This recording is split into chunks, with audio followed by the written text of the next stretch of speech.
بسم اللہ الرحمن الرحیم۔ محترم ناظرین السلام علیکم۔ آپ صلی اللہ علیہ وآلہ وسلم کی ذات پر لاکھوں کروڑوں درود و سلام۔ دوستو، آج کا جو میں عمل آپ کو بتانے والی ہوں یہ بہت ہی خاص عمل ہے۔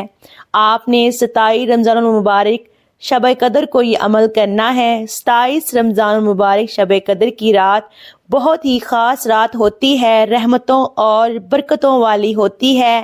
اس رات کو بہت زیادہ نفلی عبادات کی جاتی ہیں اور جو بھی اس رات اپنے رب سے مانگو گے آپ کو مل جائے گا انشاءاللہ۔ آپ سے گزارش ہے آپ ویڈیو کو مکمل دیکھیے گا۔ آج میں آپ کو بہت ہی پتے کی بات بتانے والی ہوں، اس لیے ویڈیو کو بالکل بھی اسکپ مت کیجیے گا۔ آپ کے جو بھی حاجات ہیں، جو بھی مسئلے مسائل ہیں، وہ آج اپنے رب سے مانگ لیں۔ آپ کے تمام مسئلے مسائل حل ہو جائیں گے اور تمام حاجات انشاءاللہ پوری ہو جائیں گی۔ رمضان کے آخری عشرے کا خاص خیال رکھیں، کہیں آخری عشرہ شاپنگ، مہندیاں، چوڑیاں، جوتے، سوٹ، بازاروں کی خریداری میں ضائع کر کے آخری عشرے کے دن رات کی روحانی کمالات سے محروم نہ ہو جائیں، کیونکہ شیطان اور نفس آخری عشرے کے لیے رمضان سے پہلے پروگرام بنواتا ہے۔ آخری عشرے میں ایک خاص روک جو اس امت کو لگا ہے وہ عید کے نام پر گفٹ اور ہدیے ہیں۔ اس میں کوئی حرج نہیں، لیکن عید کے بعد دے دیں۔ ناک ہی تو ہے، بقول ایک اللہ والے کی مٹی کا بنا ہوا ہے، اتار کر جیب میں رکھ لیں۔ دنیا کے کتنے لوگ ایسے ہیں جو دنیا کی غرض کے لیے اپنے ناک کو نہیں دیکھتے، صرف اور صرف فرض کو دیکھتے ہیں۔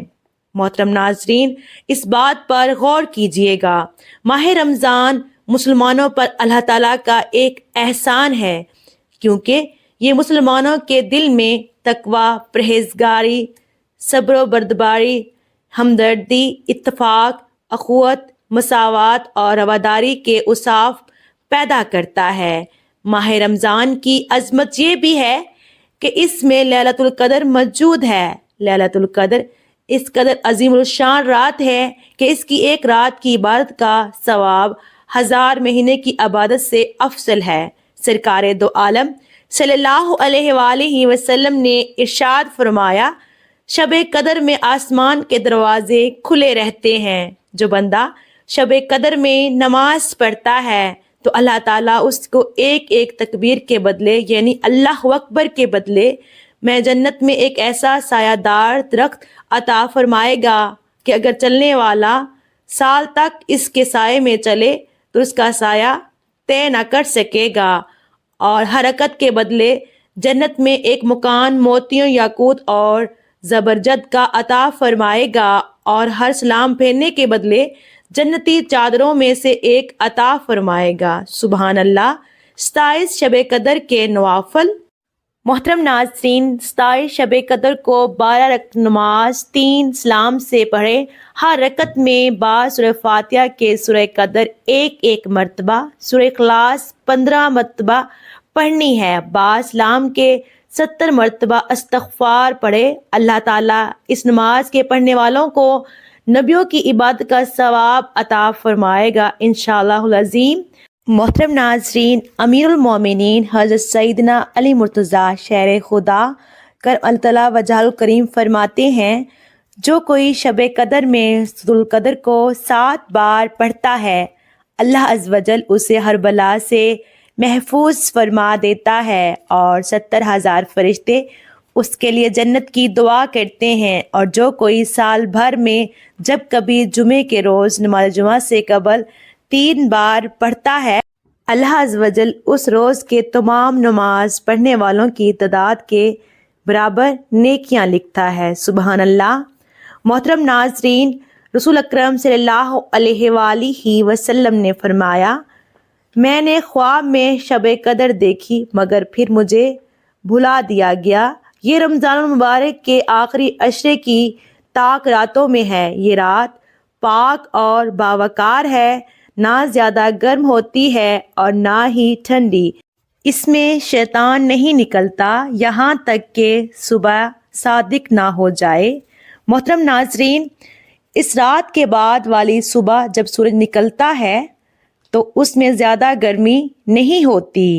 محترم ناظرین، حضور انوار سرکار دو عالم صلی اللہ علیہ وآلہ وسلم ارشاد فرماتے ہیں کہ میری امت میں سے جو مرد یا عورت یہ خواہش کرے کہ میری قبر نور کی روشنی سے منور ہو تو اسے چاہیے کہ ماہ رمضان مبارک کی شب قدر میں کثرت کے ساتھ عبادت الہی بجا لائے کہ اس مبارک اور معتبر رات کی عبادت سے اللہ پاک اس کے نامہ اعمال سے برائیوں کو مٹا کر نیکیوں کا ثواب عطا فرمائے گا۔ سبحان اللہ۔ شب قدر کی عبادات ہزار شب کی عبادتوں سے افضل ہے۔ حضرت ابن عباس رضی اللہ تعالی عنہ سے روایت ہے کہ رسول اللہ صلی اللہ علیہ وآلہ وسلم نے فرمایا، لیلۃ القدر میٹھی میٹھی ہوتی ہے، اس کا موسم میٹھا میٹھا ہوتا ہے، نہ گرم نہ سرد، اور صبح کو سورج سرخ ہوتا ہے اور اس کی روشنی کچھ کمزور ہوتی ہے۔ لیلۃ القدر کا دن بہت ہی افضل دن ہوتا ہے۔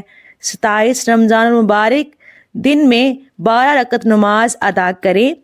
اس کی ہر رکعت میں سورہ فاتحہ، آیت الکرسی اور سورہ قدر 1 بار اور سورہ اخلاص 7 بار پڑھیں۔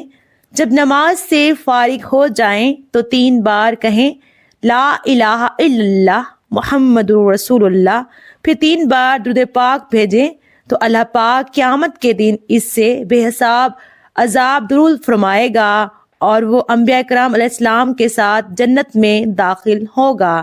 محترم ناظرین، جتنا ہو سکے اس دن کا فائدہ اٹھائیں، جتنی ہو سکے عبادات کریں، انشاءاللہ آپ کے جو بھی مسئلے مسائل ہیں وہ انشاءاللہ حل ہو جائیں گے اور آپ کی جو بھی خواہشات ہیں پوری ہو جائیں گی۔